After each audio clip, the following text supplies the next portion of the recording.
Iran is one of those countries that cannot be understood through a single headline. It is at once an ancient civilization, a modern state, a religious center, an energy giant, and a geopolitical pressure point.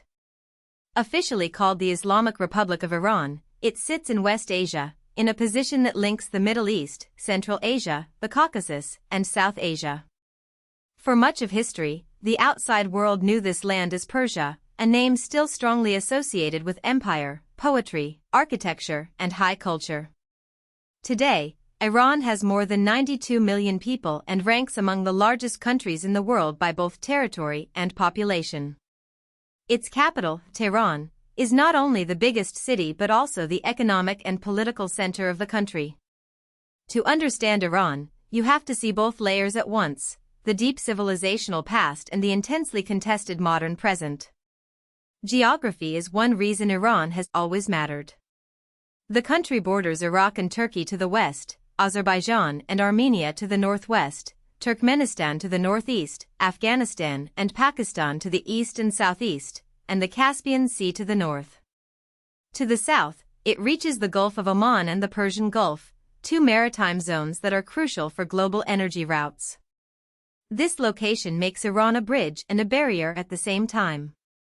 Armies, traders, religions, and empires have all had to reckon with the Iranian plateau. Its mountains, deserts, coastlines, and strategic choke points shaped how the country defended itself and projected influence. Iran is not powerful simply because of its size. It is powerful because it sits where several worlds meet, and where regional conflicts, trade corridors, and energy security constantly overlap.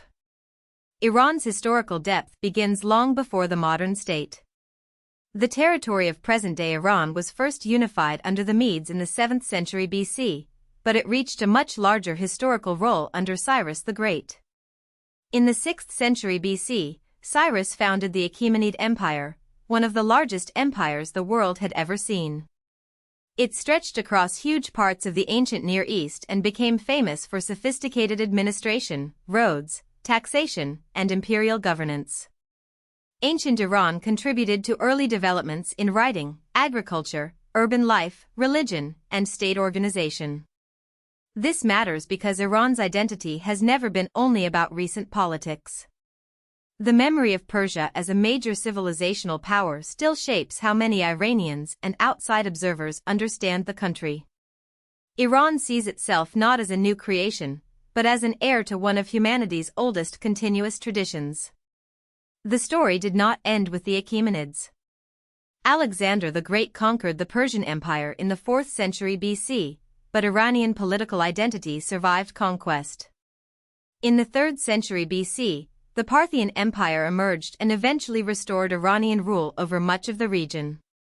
Later, in the 3rd century AD, the Sasanians replaced the Parthians and presided over what many historians consider a golden age of Iranian civilization. The Sasanian Empire became a major rival to Rome and Byzantium, creating a long contest between East and West. During this period, Zoroastrianism was central to state and religious life, and Iranian culture developed powerful traditions in administration, art, law, and scholarship. These empires established a pattern that would repeat across history.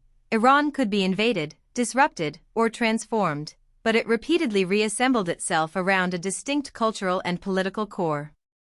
A major turning point came in the 7th century with the Muslim conquest.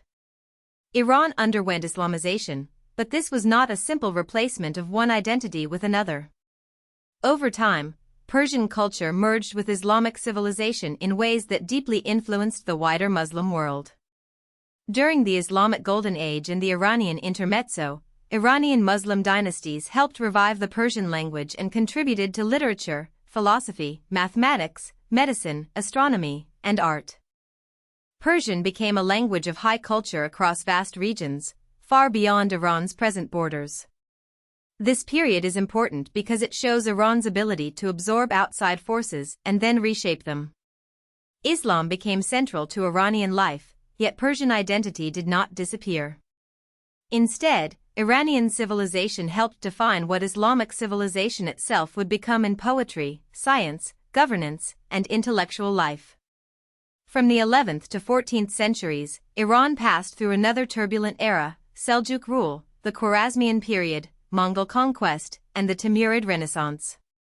These centuries brought destruction, rebuilding, and cultural renewal. The Mongol invasions devastated many cities and institutions, but Iran again became a center of artistic and intellectual production under later dynasties. The pattern is striking. Iran's history is not a straight line of uninterrupted stability. It is a repeated cycle of conquest, fragmentation, adaptation, and revival. This helps explain why modern Iranian identity is so historically layered. It contains memories of imperial grandeur, foreign invasion, religious transformation, and cultural resilience. The country's political leaders often draw on selected pieces of this past, but the past itself is broader than any one regime. Iran's identity is older and more complex than the governments that rule it. The Safavid dynasty, beginning in the 16th century, created one of the foundations of modern Iran. The Safavids re-established a unified Iranian state and made Twelver Shia Islam the official religion. That decision had enormous consequences. It distinguished Iran from many of its Sunni neighbors and made the country the central political and religious home of Shia Islam. This religious identity still matters in Iran's foreign policy, alliances, and regional influence. Later, under the Afsharids in the 18th century, Iran briefly returned to the status of a major world power. But after the Qajars took power in the 1790s, Iran's influence declined under the pressure of internal weakness and foreign interference. The Safavid legacy, however, endured. It gave Iran a durable religious political framework and helped define the borders of a state that increasingly resembled modern Iran. Modern Iran was shaped by struggles over sovereignty, monarchy, oil, and foreign pressure. In the early 20th century, the Persian constitutional revolution tried to limit royal power and create a more accountable political order. In 1925, Reza Shah founded the Pahlavi dynasty after ousting the last Qajar Shah. He pursued modernization and centralization, but also ruled in an authoritarian style. During World War II, the Anglo-Soviet invasion of Iran forced Reza Shah aside, and his son Mohammad Reza Pahlavi came to power. One of the defining events of this era was the conflict over oil. Prime Minister Mohammad Mossadegh tried to nationalize Iran's oil industry, challenging foreign control over a crucial national resource. In 1953, an Anglo-American-backed coup removed him. For many Iranians, that coup became a lasting symbol of outside intervention and a wound in the country's political memory.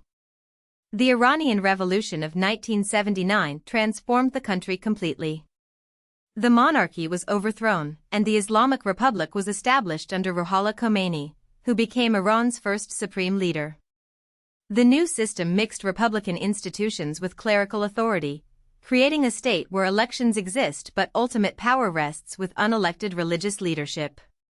Soon after the revolution, Iraq invaded Iran in 1980. Beginning an 8-year war that caused enormous human and economic damage. The Iran-Iraq War shaped a generation and reinforced a siege mentality inside the new regime. It also strengthened the role of revolutionary institutions and security forces. Since then, Iran has used a mix of conventional military power, ideology, and regional partnerships to expand its influence. The revolution was not only a domestic event. It changed the balance of power across the Middle East. Iran's political system is often described as a theocratic Islamic republic because it combines elected offices with unelected religious authority. Citizens vote in elections, but key centers of power, including the supreme leader and major security institutions, are not directly chosen by the public. The supreme leader holds ultimate authority over the state, including military and strategic direction. This structure creates a political system where popular participation exists but is tightly constrained. Internationally, Iran's government has been widely criticized for restrictions on freedom of assembly, expression, and the press, as well as its treatment of women, ethnic minorities, and political dissidents. Understanding this system is essential because Iranian politics are not simply a contest between parties. They are a managed struggle inside boundaries set by institutions designed to protect the revolutionary order and clerical leadership. Iran's economy and foreign policy are deeply connected to energy and geography. The country has some of the world's largest reserves of fossil fuels, including major oil and natural gas resources. These reserves give Iran strategic weight, but they have also made the country a target of sanctions, pressure, and international bargaining. The economy is heavily shaped by state ownership and central planning in key sectors, which can provide regime control but also creates inefficiency, corruption risks, and vulnerability during crises. Iran's location near vital shipping lanes gives it leverage in regional tensions, especially around the Persian Gulf. At the same time, its nuclear program has made it one of the most scrutinized states in the world. Iran is often described as a threshold state, meaning it has developed capabilities that raise serious concern about how quickly it could move toward a nuclear weapon if it chose to do so. Iran's influence today comes from a combination of history, religion, resources, population, and strategic ambition. It is a founding member of the United Nations, belongs to many international organizations, and holds 29 UNESCO World Heritage Sites, reflecting a cultural legacy that extends far beyond current politics.